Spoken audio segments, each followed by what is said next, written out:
Hey guys, this is Dan Dicks here reporting for Press for Truth. I made it here at the Universal Ostrich Farm in British Columbia. If you're not familiar with what's going on with this story, you really need to be. It's pretty wild.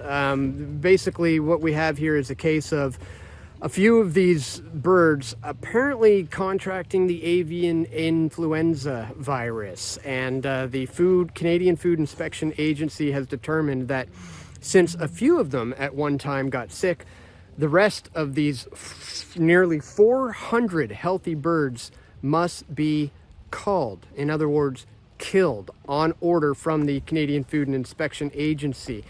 So obviously this is a travesty. If this can happen to small-time farmers like these people here who are, you know, raising ostriches, what's to stop this to happening, you know, with your cows or your horses, or maybe even someday, you know, your pets.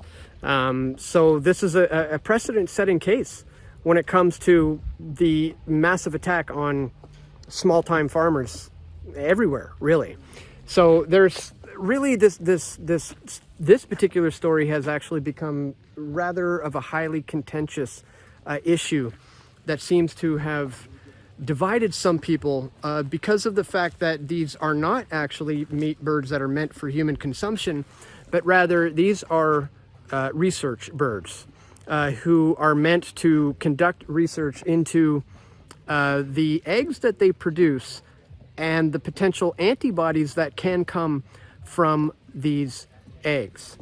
Now, a lot of people have discussed the problems within virology itself, and the fact that things like avian influenza, H5N1, COVID for that matter, have not been, you know, isolated in a lab. And so therefore, not only is looking for, you know, antibodies not only moot, they would say, but it's also continuing to spread the government narrative that, you know, things like Omicron and Delta variants are things that you really have to be in fear of.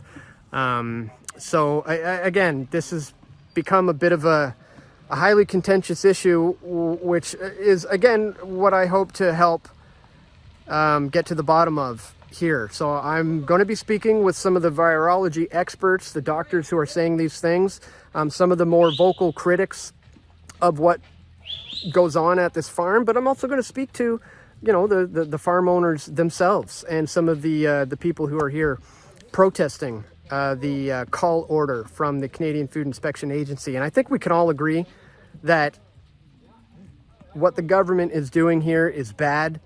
It's absolutely wrong, and we cannot let them set this insane precedence.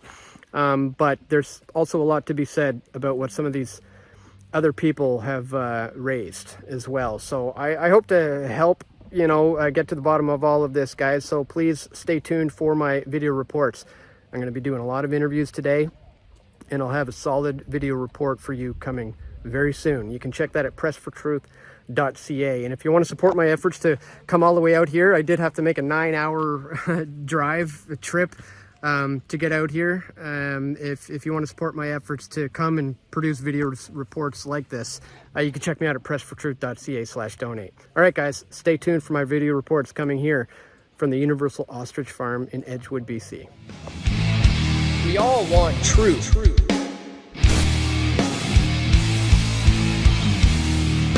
The truth will set you free.